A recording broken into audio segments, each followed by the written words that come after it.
Good morning. I'm Nicole McAllister, and I'm with Evelyn EN for an interview. So let's begin, Evelyn. And thanks, Nicole. Thank you for being here this morning. Really appreciate that. And I appreciate you being here, taking the time to meet with us. So I'm going to ask you, let's start with you telling us a little bit about yourself, your credo, your passion, your principles.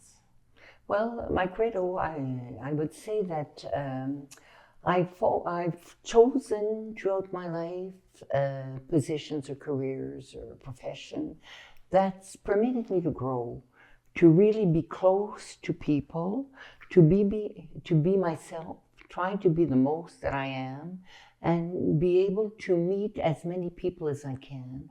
Because throughout my life, my family, my husband and our 3 children, my close family knit.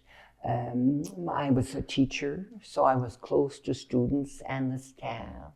And then through all my different positions in the community, because I believe in community, I really believe that I was put on earth to really have a worthwhile life through teaching, and through other ways to communicate with people, to be close to people. So my most important part of me, I guess, is meeting people, building relationships, strong relationships, getting to know people, and when I get to know them, to discover who they really are, and then to help them empower themselves, so that together, I see myself as a person working with people, living with people, so that we can really have sharing of life experiences and look for the good in our communities. I understand, Evelyn, that you are a people person.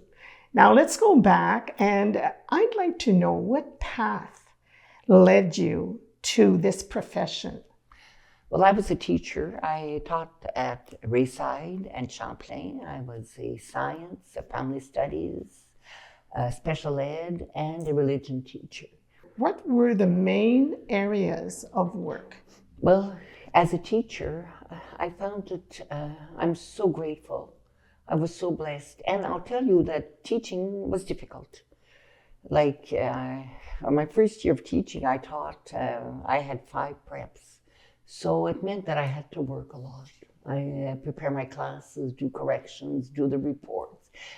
On one side, it was difficult. On the other side, I got to know my students. I always thought that it was very important to call, talk, address my students by knowing their names. Now, maybe you could speak a little bit more about the rewards that you lived and the passions when we get that through your talk. But the rewards that you got into teaching, and also maybe the struggles, because teaching is a hard job.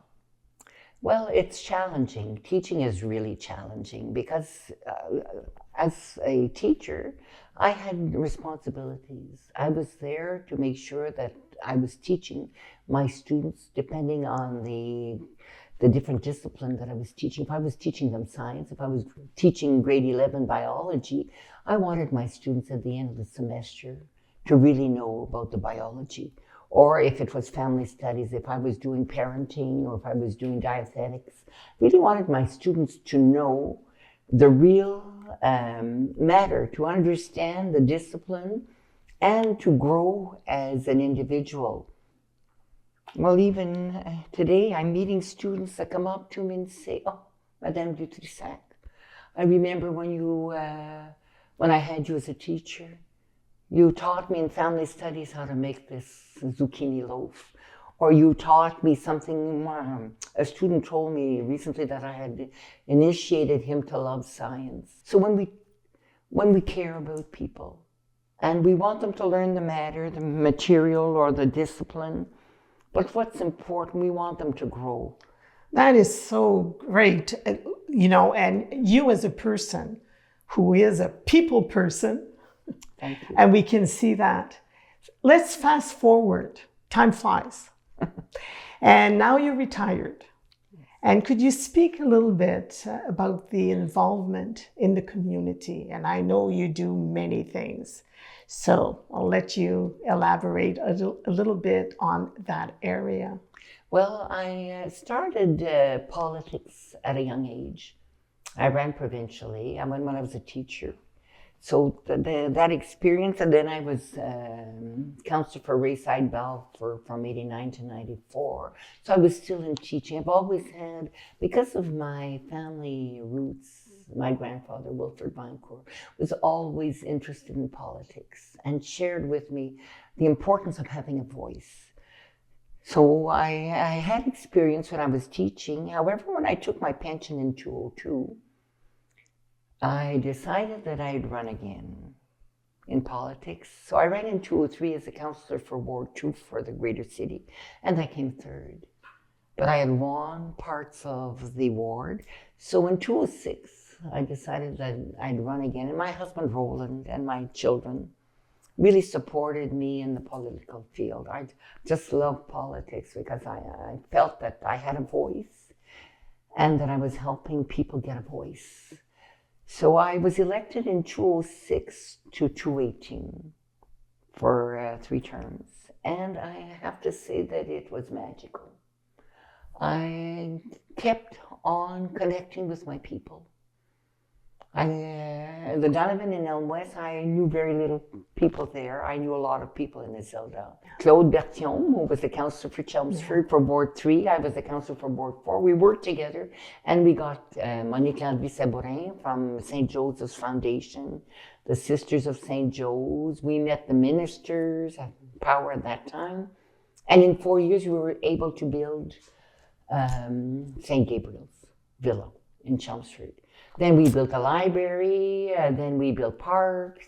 It's all about partnerships. It's all about meeting people and connecting with them. You have so much experience, and you're a builder, building this, building that, but also building partnership and communication within the community. What advice would you give to the younger generation, Evelyn? Well, we all have qualities. We all have a voice. And sometimes because of fear and scared of knowing who we really are, we're not taking an active role. When I meet someone, I truly believe that every person is genuine. Every person has qualities. Every person can love. I can choose to not do or to do. And I really encourage people to get to know themselves, students, or at any age of life, and to have a voice, and to really grow and become who they really are. Another thing is I'd encourage everybody to live in the moment. Live in the moment. The past is gone. I don't know if I'm going to be here in the future. Live in the moment. That is really good advice. Live in the moment, yes. And that's something that we should all strive to do. Now, if you were thinking back of your journey, what is the one thing you would do different? That might be, I'm sure you have some things that come to mind. And what is the one thing you're the most proud of, that you cherish the most? Well, I'd say being in a hurry. I think as a young woman, with the responsibilities of a family and having a career, profession, I was always on the rush and always putting assumptions, thinking negative things. I've learned through life that what's important is to really be attentive to the moment.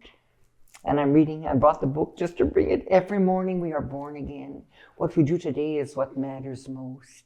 And for me, what matters most is love. I think that when I reach out to that inner power in me of love, and I treat people with dignity, I always say the truth, and I love people. I think that's the lesson that I've learned in life. Take the time to be attentive, to listen attentively, to see with eyes of love, and then to connect with the good in me, and then to be myself and to respect and love people. That is so good. You've really summarized very shortly your journey. Is there anything else you'd like to add? Well, thank you for being here with me. I feel comfortable, and I think every person has gifts, and let's be ourselves. Let's be in a world of hope and love where we can grow together. And thank you, Evelyn, and again, for taking the time, for living the moment. It was really, truly enjoyable speaking with you.